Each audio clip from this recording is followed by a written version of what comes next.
All right, this is Physics 1151. We're back here for Thursday's lecture. It's Saturday.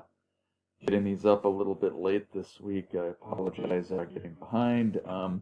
So we're going to continue on in this discussion of DC circuits. Very important and practical chapter. So I want to just quickly touch on a few topics that we covered on Wednesday's lecture, just as a real quick review. Then we're going to move on to parallel circuits and then discuss a couple important cases of short circuits and open circuits. Homework 10 will be due next Sunday night. That's in this chapter. I'll try to get that up by early Monday. I'll try to get the homework 10 up for you. So where were we last time? Here's your learning objectives again. We had a quick discussion of the physiological impacts of current, how much current is dangerous. We saw that most of the, in electronic circuits, a lot of times you're dealing with a few milliamps of current. It's usually not going to kill you or anything. It's just a little bit of a shock. You get into, tens and 20s, 30 milliamps or so, then you start having some problems. And when you start getting into a lot of the household wiring, when you're starting to get on the order of an amp or more, that can be fatal. So just a quick reminder, if you're ever working on anything in the home, a ceiling fan or anything, turn your circuit breaker off before you start to work on it. So just appreciate the damage that these currents can cause. We made the analogy between electrical circuits and water circuits, which I think is very important for you to understand. The battery behaves like a pump, right? It pumps water from low pressure to high pressure so that the water can do work. It can flow through the system and perform a desired task. Similarly, a battery or a power supply takes charge from the negative terminal, pushes positive charge over to the positive. So it does work on the charge to push it uphill. And so that charge can flow through the circuit and supply energy, power to the components, just like the pump can supply water to the components. So the battery is a lot like the pump. The wires are like the pipes. Water current is like electrical current. Water flow rate is like electrical flow rate. So it's important, I think, to understand the analogies here because most of us have a little more of a visual interpretation of the water circuit than the electrical circuit. We discussed the energy and power in electrical circuits. So the power consumed by any component is equal to the current going through it times the potential difference across that component. This is also the same equation as the power supplied by a battery or the power supply.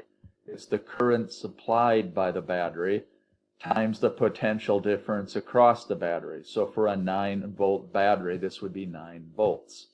This always works.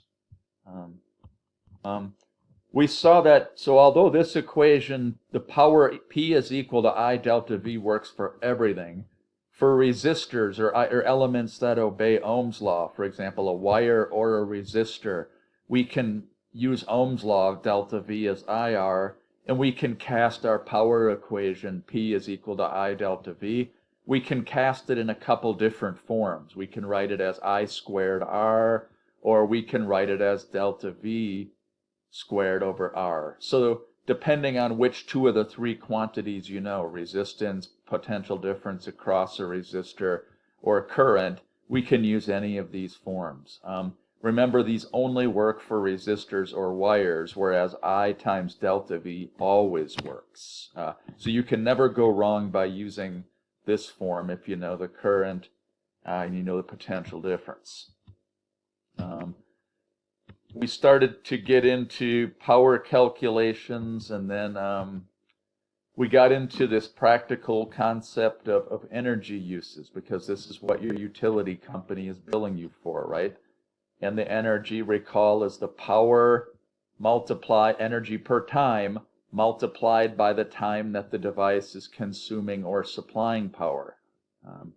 And so we need to, for utility bills, you need to write your energy in terms of kilowatts times hours.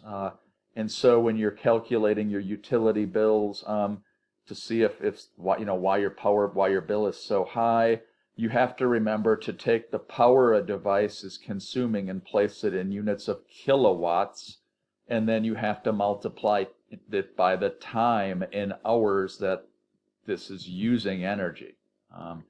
And then, of course, once you get the number of kilowatt hours of energy, you multiply it by the charge that your utility company is charging you for every kilowatt hour to get the total amount that you're paying to use this thing.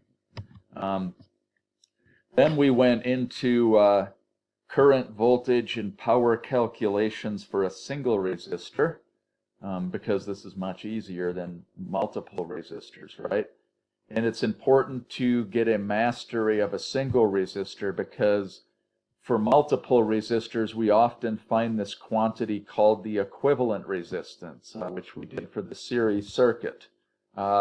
And once you find that, you can calculate the current supplied by your source by just taking I supplied is delta V across the source divided by the equivalent resistance. So that's the main use of this quantity called equivalent resistance, is it allows us to calculate the total current that the battery or the supply is giving to the circuit. So we introduced that, and we can model everything as a single resistor circuit. Okay. Once you get the current supplied, then for multiple resistors, things become easier to analyze the circuit, as we did for the series circuit. We started, then we said that any circuit consists of, actually most circuits consists of combinations of series circuits and parallel circuits. And we studied the series circuit yesterday, right? Series circuit is just two or more resistors connected one after the other in a single loop, okay? So this is a single loop. They're connected one after the other, and then we go, at the end, we go back to the negative terminal of the power supply or the battery. And so since there's only one loop for the current to flow in a series circuit, they all have to have the same current. And so when we calculate this current supplied by the battery or the supply, it's the same for all elements. We found that the series, or the equivalent resistance of several elements in series, is just the sum of all of them. So that's an easy formula. Parallel circuits we're going to get to next. So once we know the total resistance, so here's our strategy for solving problems. We calculate the total resistance first of the series or the parallel combination. Okay, in this case it would be R1 plus R2. Once we know that, we can replace these two resistors, or if there's more, whatever the total is, by a single resistor. So in this case, 6 ohms plus 3 ohms is 9 ohms. So this circuit, at least to the power supply or the battery, looks like a single resistor of 9 ohms. Okay. Once we know this total equivalent resistance, we can just calculate the current supplied by the battery as the potential difference across the battery, 12 volts, divided by the equivalent resistance, 9 ohms, is 1.33 ohms. Okay. Now, once we have the current, we can go back to our original circuit And if we know the current and we know each resistance, we can calculate the voltage drop across each resistor. In this case, it would be 1.33 amps times 6 ohms is the voltage drop, which is 8 volts across this resistor. And 1.33 amps times 3 ohms would be 4 volts dropped across this resistor. Okay, so this resistor is twice as much. It gets twice as much voltage. And that always holds in a series circuit. Okay, they both get the same current, and the voltage is just IR, so whichever one has a bigger resistance hogs up all of the voltage. So then once we get the potential differences, we always do our check here, right? This one gets 8 volts, this one gets 4 volts. They better add up to 12 volts that are supplied, right? Because if we go around the loop, whatever is supplied must equal whatever is consumed. Okay, so always check your answers using Kirchhoff's loop rule. Okay, but this is the important thing here is that the bigger resistor will get more voltage, and if it gets more voltage in the same current, it'll consume more power. So the biggest resistor consumes the most power in a series circuit. So make sure for an exam that you are able to do this, okay? This is this approach for solving series problems, okay? Step A, find the equivalent resistance. Once you know that, we can get the current by dividing the supply voltage by the equivalent resistance. Once we know the current, we can get the voltage drops, the potential differences across each resistor.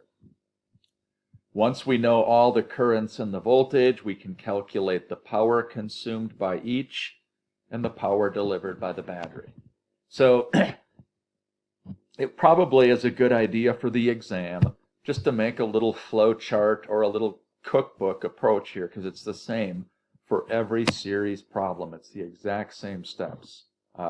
And so I think if you write your little flow chart or whatever and have a mastery of this, you should be able to handle series circuits on the exam. Before we do parallel circuits, which is next, I'd like to stop and show a little demo here by Scott Thomas, our demo person in the physics department. This is always a fun demonstration that I miss, but can't do it we're not in person this year. So Scott's video is gonna serve as the demo for us. What we're gonna do is take these 2 nails, and we've got a couple of rubber corks so we can sort of safely hold them. We want to make sure there's no corrosion. We use some sandpaper to make sure you've got some exposed metal. And we will take our regular pickle, usually place it on a paper plate, and make sure I have both the terminals inserted in the pickle before I turn on the power. Okay, it sometimes takes a little while to start.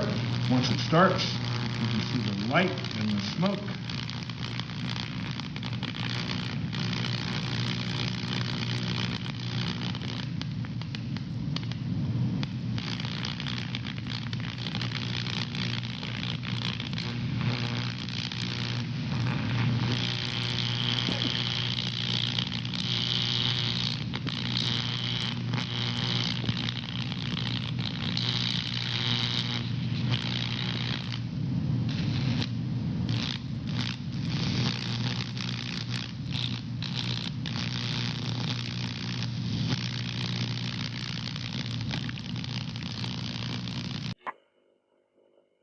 So you really need to be there to appreciate that one, because it smells really bad when the pickle starts to smoke. So I mean, I think you got the visual effect, but not the sensation of the smell. But maybe you can do it at home.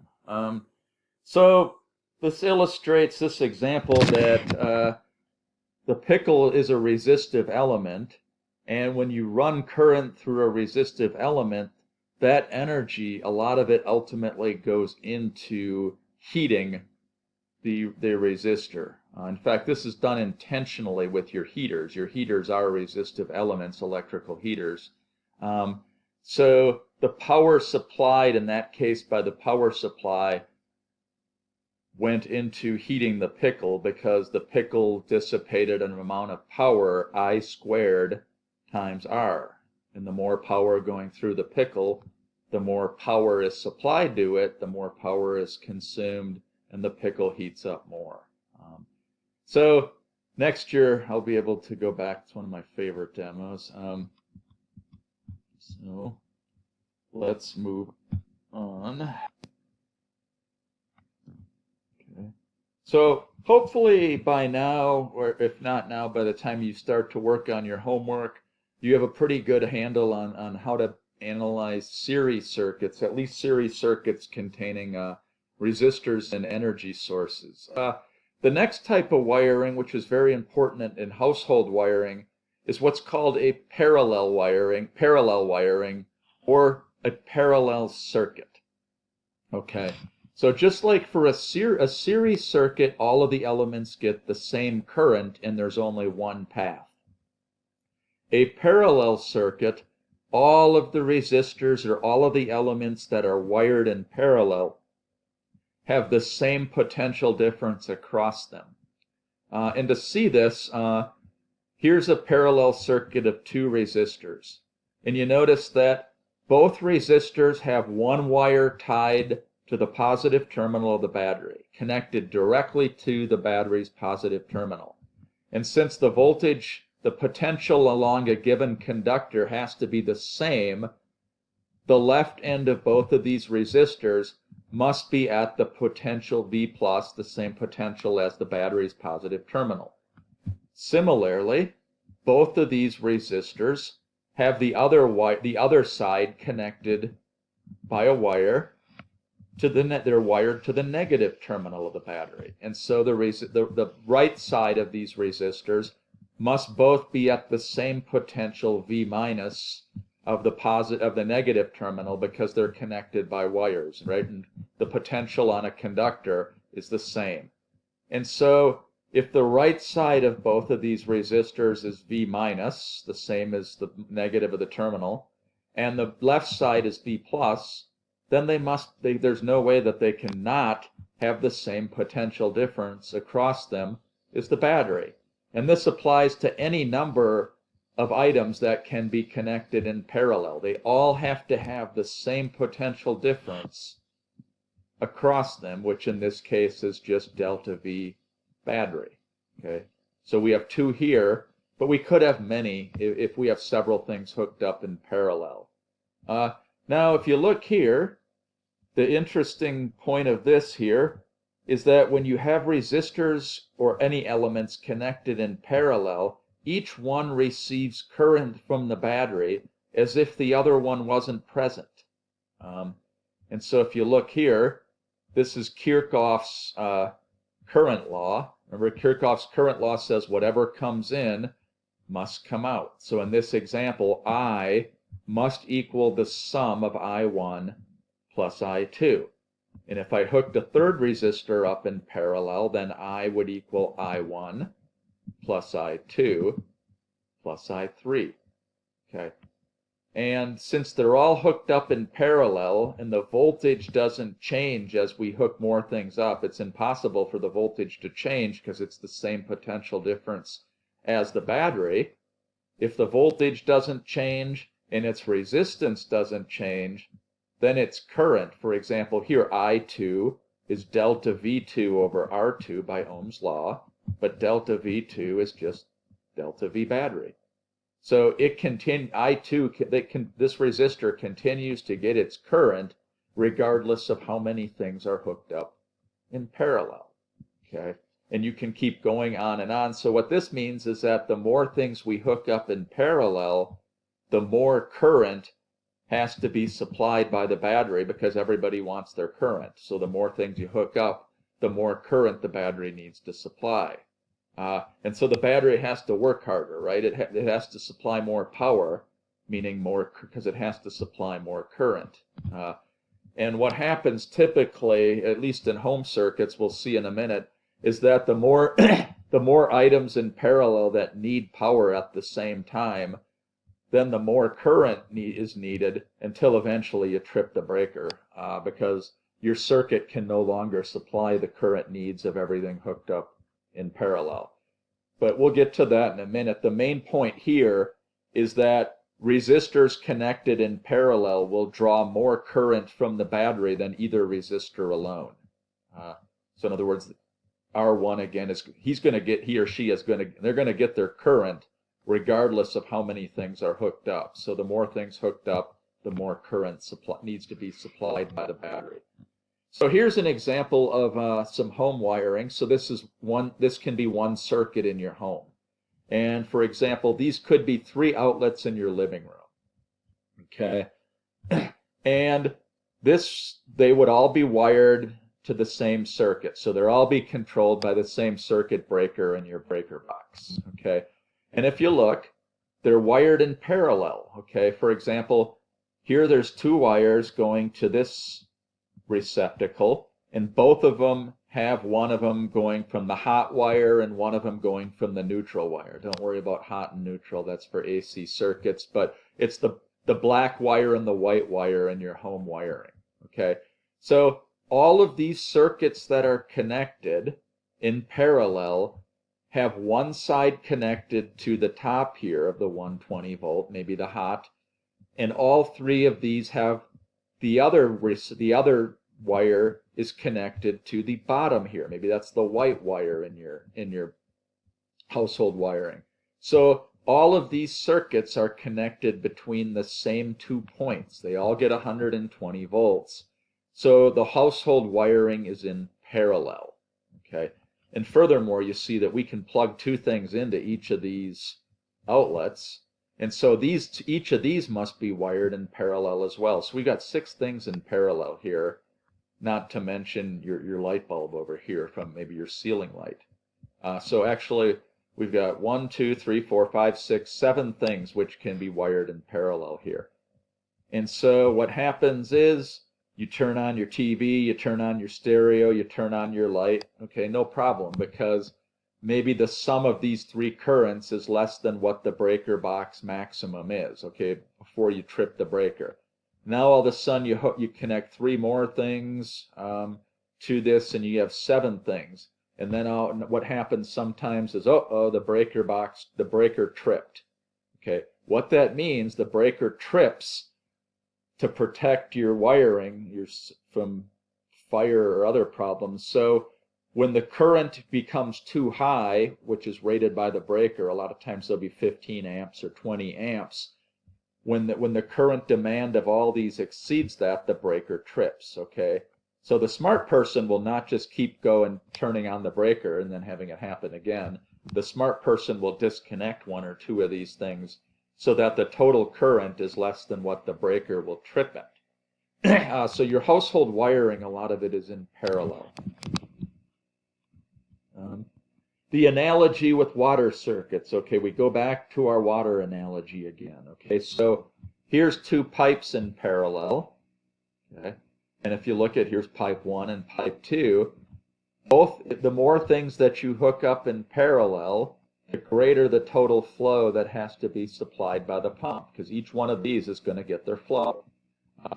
And so items in parallel, or pipes in parallel, basically behave like an effective pipe, which has double the cross-sectional area of each.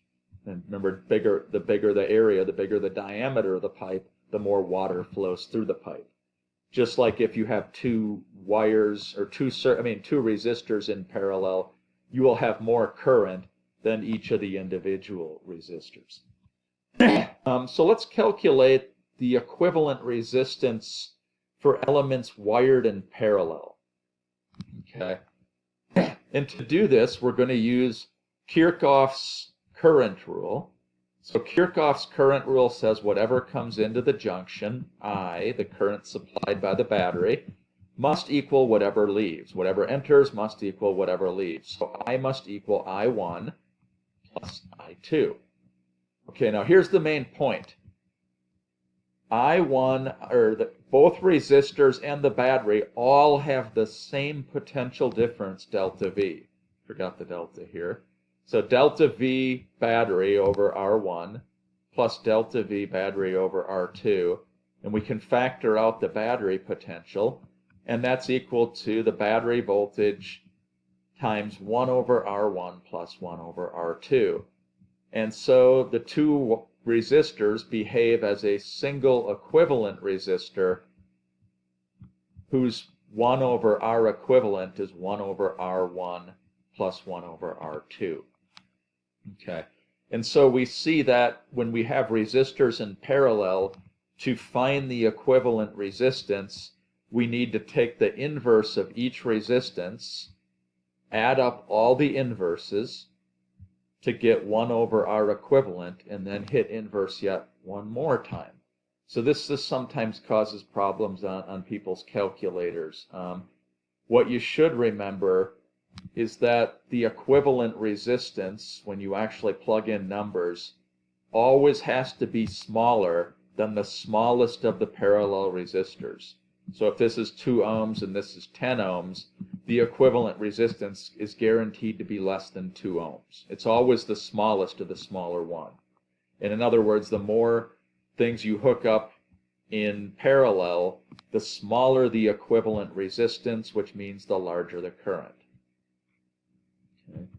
So let's do an example here. So we're going to do the same approach we did for series circuits. Okay, we're going to start off by calculating the equivalent resistance of whatever's hooked up in parallel. Once we know the equivalent resistance, we can model this circuit as a single resistor of equivalent resistance, R equivalent or R parallel, and the total current is the supply voltage over the equivalent resistance. Same as with series. Okay. Once we get the total current, we can calculate the current in each speaker. We already know the voltages in each speaker. It's just the same as the supply voltage. Once you know I and delta V, we can calculate the powers. So a little different equation for our equivalent, but we're going to use the exact same approach that we used for series circuits. Okay. So in this case, here's your audio receiver. And most of these allow you to connect remote speakers in addition to the main speakers. And when you connect them, they are wired in parallel. Okay. So we can model this if we draw the circuit diagram for this receiver here, and you have two speakers that are in parallel. We can draw each of these speakers as a resistor, and they're wired in parallel, which means both of them have one side connected to the left side of this power source, and both of them have the right side connected to the other side. Okay, so everybody gets 6 volts.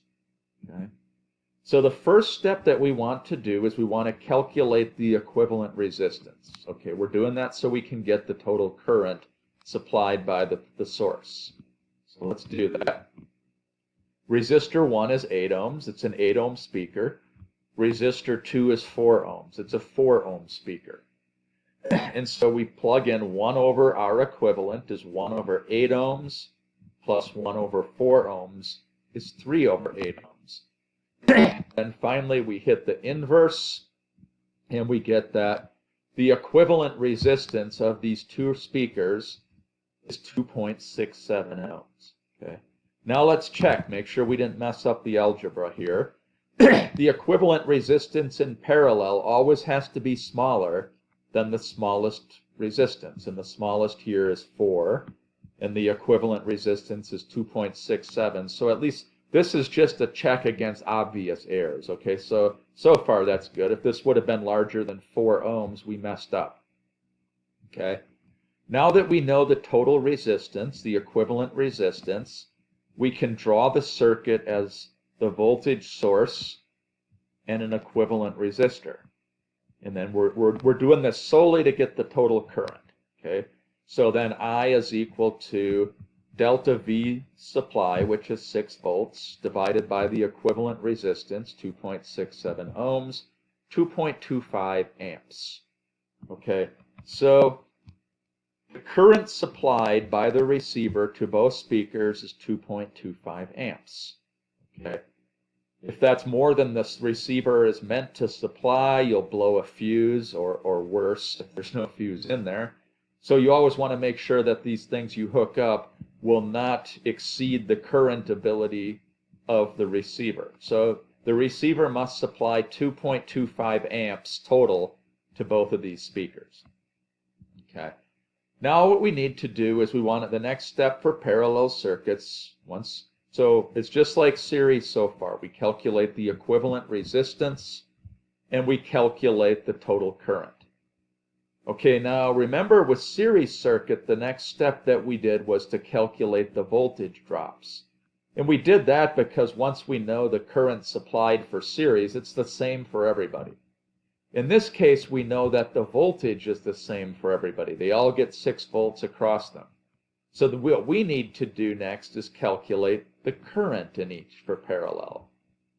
Okay, so here comes 2.25 amps coming here. Some of it's going to go right through R1. Some of it's going to go straight and then go through R2. Now this calculating current is again Ohm's law. So we know that each speaker gets 6 volts across it. And so since R1 is 8 ohms, the current is 6 volts divided by 8 ohms is 0.75 amps. This resistor is 4 ohms, and it has a potential difference of 6 volts. And so this speaker gets a current of 6 volts divided by 4 ohms is 1.5 amps. And I showed that right here. So the 8 ohm resistor gets 0.75 amps. The 4 ohm, don't worry about what the RMS voltage is. It's really because this is AC current, but the calculations are the same. So the 4 ohm speaker gets 1.5 amps.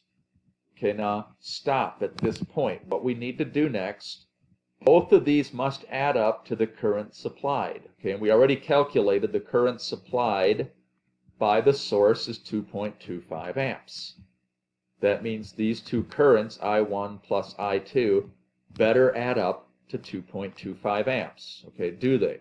1.5, 0.75, they add up to 2.25. Again, this is another check on our answer. Always do this. Okay, so now we know the currents and the voltages that everybody gets. The final step is we can calculate power. Okay, so the 8 ohm resistor gets 0.75 amps times 6 volts. This gets 4.5 watts of power.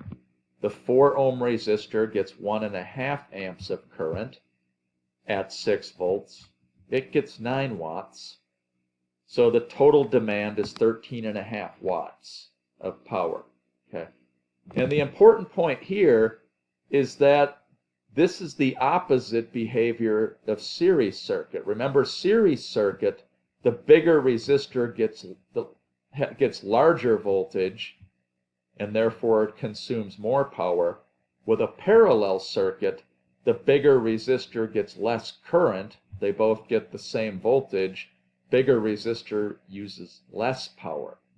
So in parallel circuits, the smaller resistor gets more current, and so therefore it consumes more power, whereas the bigger resistor gets less current and therefore it consumes less power. Same voltage, whichever one gets more current consumes more power.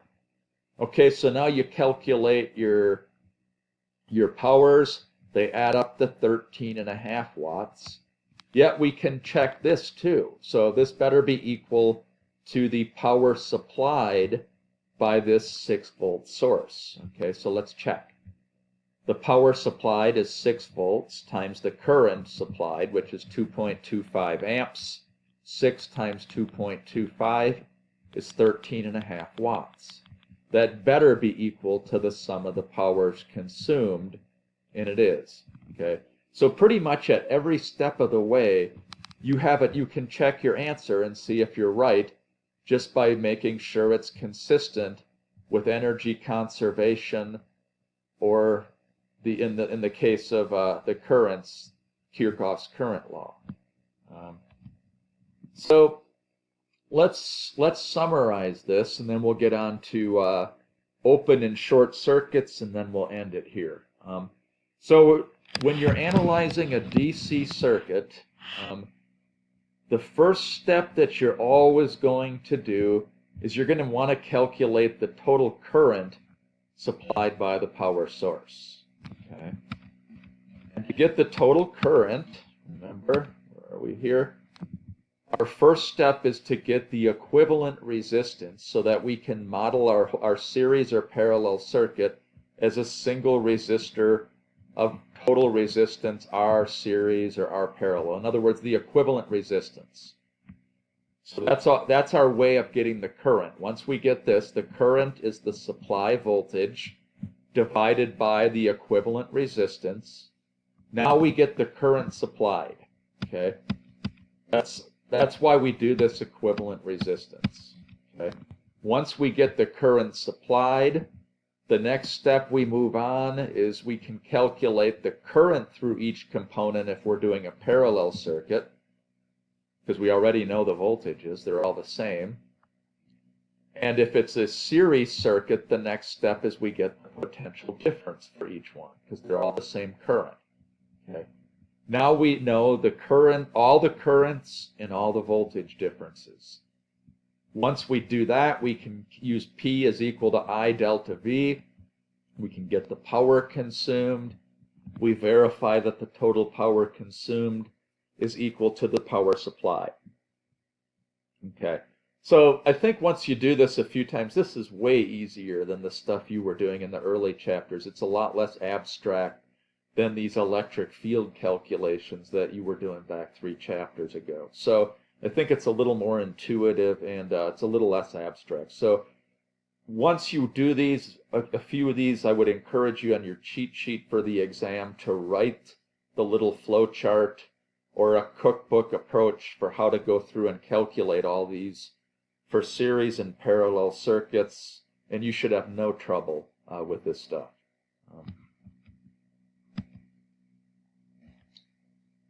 Okay. So let's do a conceptual exercise. Suppose you have a 3-way light bulb. Okay. So what this is you have 2 separate filaments. Okay. And here comes your line voltage in, your black wire and your white wire, and there's 120 volts difference across them. And you got 2 switches right here. Okay. And what a switch does is when the switch is closed, for example, when switch B is closed, current can flow through this filament. When switch A is closed, current can flow through that filament.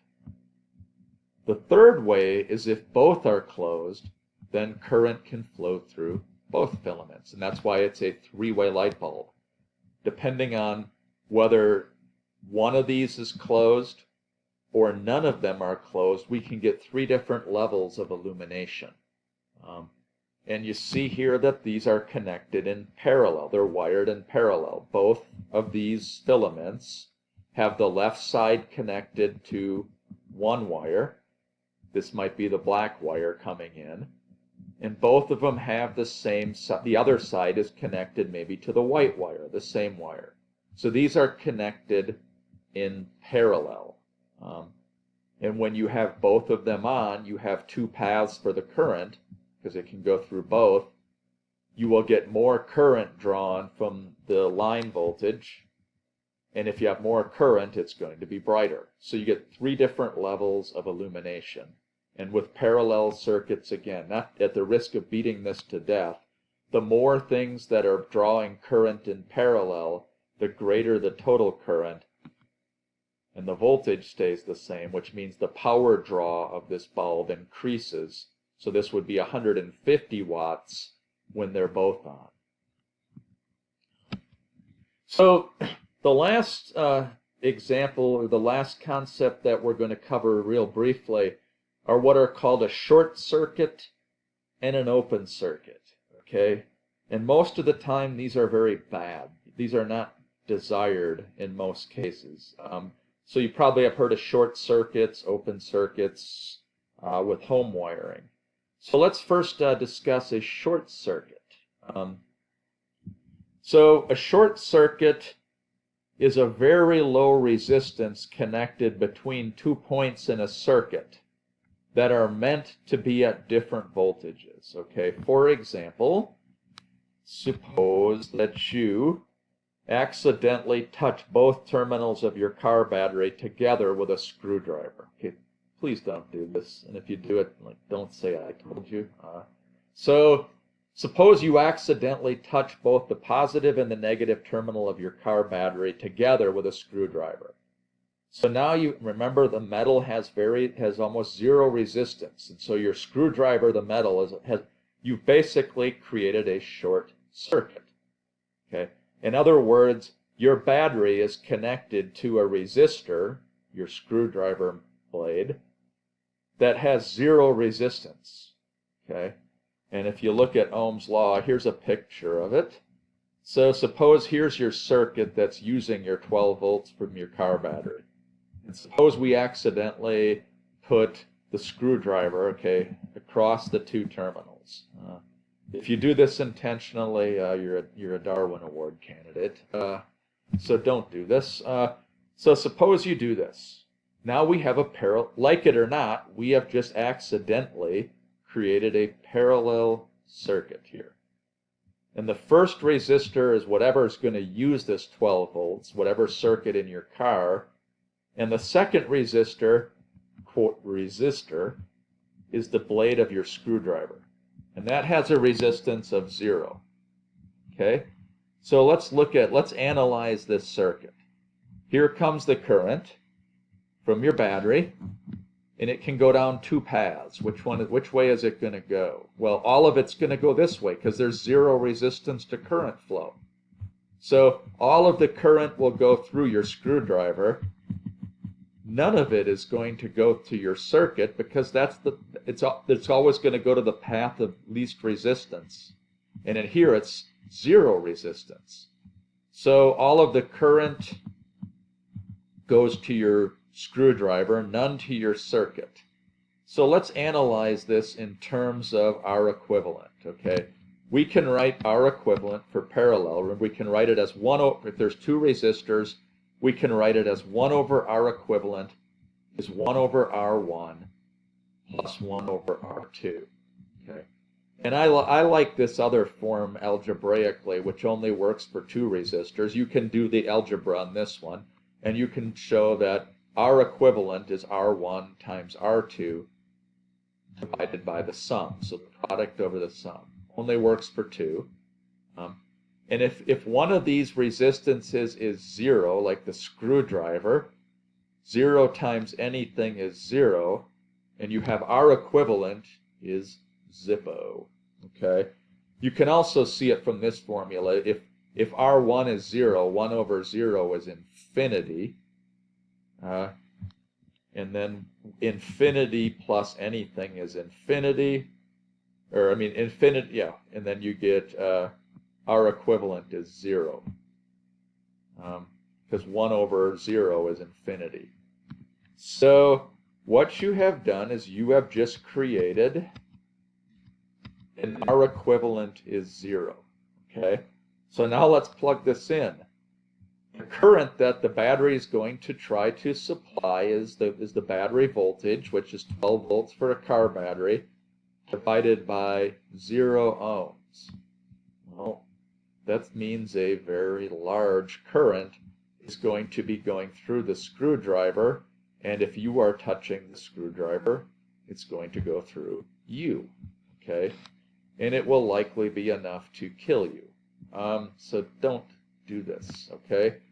So at the very least, it'll probably burn the hell out of the screwdriver here because you get a lot of current going through it. So this short circuit will cause the battery to have to supply a large amount of current, which is more than it's meant to supply. Okay, so here you are after doing this, asking yourself, why didn't I put a fuse in the circuit? The fuse would have blown, right, if you get too much current. So that's why many circuits have a fuse in. So if you do something stupid like short this, it'll blow the fuse instead of worse. So the next type of circuit, that another accidental thing, is suppose your wire breaks. Suppose you have car wiring, and suppose these are going back to your tail lights or something. And suppose one of the wires breaks and you don't know it. Okay? Now what happens here is you have infinite resistance, right? Air has really high resistance. And so now you've just created a series resistance here, which is in series with the circuit that's using your car battery's voltage. And this one is infinity, and so the series resistance is infinity plus R2, which is infinity. The current is the supply voltage over the total resistance, so supply voltage over infinity, you get zero current.